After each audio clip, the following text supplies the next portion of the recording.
Good afternoon, buongiorno, ciao from Zona Corona. I'm in the north of Italy, just west of Turin, so towards the French mountains. We're like everyone else, we're on lockdown, full lockdown. What does that mean? It's a little bit strange.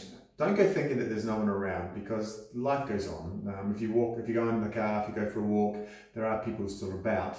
But it means that a lot of people are very, very restricted on what we can do.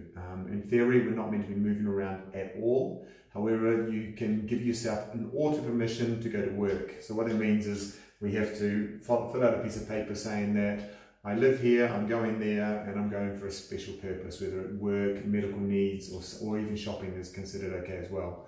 The police are pulling people up, although the region I'm in, I haven't really seen it that much. Apparently around other areas, it's much more controlled. It's because their island is very, very limited in the coronavirus.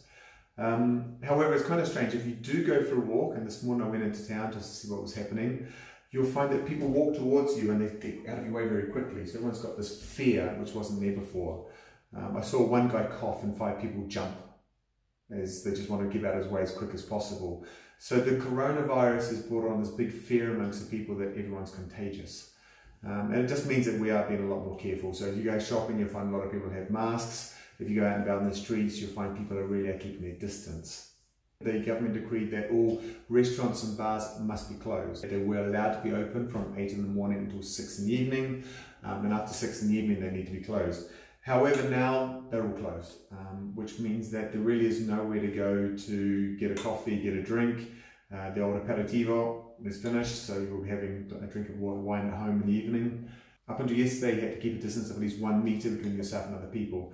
And what that meant, a lot of places had cleared out tables and made more room for standing, and you actually find marked on the floor distances, so people know how far a metre is to keep away from each other. As you can imagine, in Italy, that's a big problem for the Italian coffee culture, because the Italians tend to stand at a bar, shoulder to shoulder, and have their coffee in the morning, afternoon, or in the evening. Now what that means now, all of a sudden, it's not able to happen. This is causing, obviously, a crisis amongst restaurants and the hospitality industry. People are not working.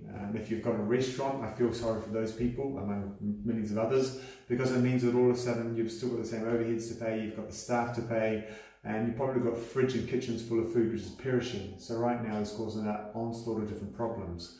All of the baristas are at home with not much to do right now. Of course, we're hopeful, we pray that this will change very quickly and that life will get back to normal. But for now, we are all really stuck in our houses. So which means if you do want a cup of coffee, you need to do it this way. So what I thought I would do is show you a little bit of what's happening here in Italy over the next couple of weeks and how life is changing and how we're getting by. And also a little bit of an insight onto the world of making coffee in Italy. So once upon a time, everyone's grandmother would have had an old grinder like this. So I've pulled a couple of these out and we'll get to use those.